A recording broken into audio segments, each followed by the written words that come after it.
Hey, good morning, everyone. Hope everyone's having a great weekend so far. So I'm still working on the Silverado right there, putting in that crossmember piece for the gas tank support and the shock mounts. I do have it in place.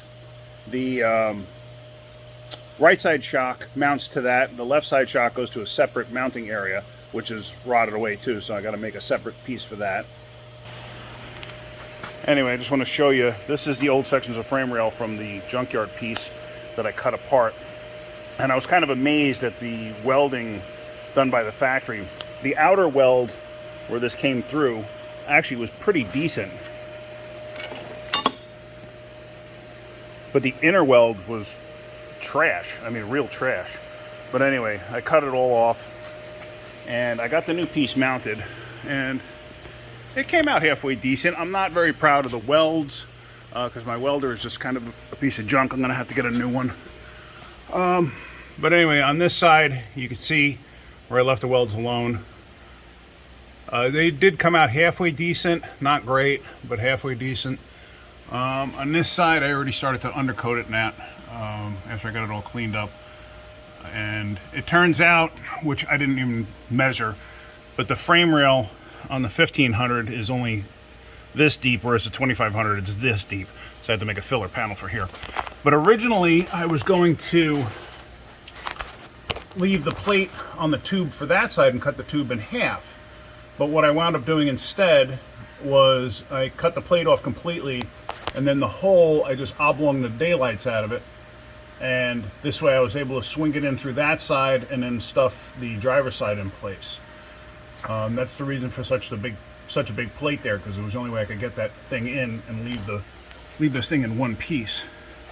So now the next step is the shock for the passenger side mounts there. The shock for the driver's side mounts there. So I got to make plates for that, which is what I'm about to do now.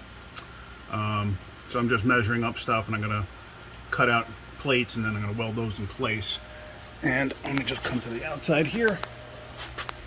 As you can see on this side of this frame rail, I had to oblong the daylights out of it on this side and get the tube in place.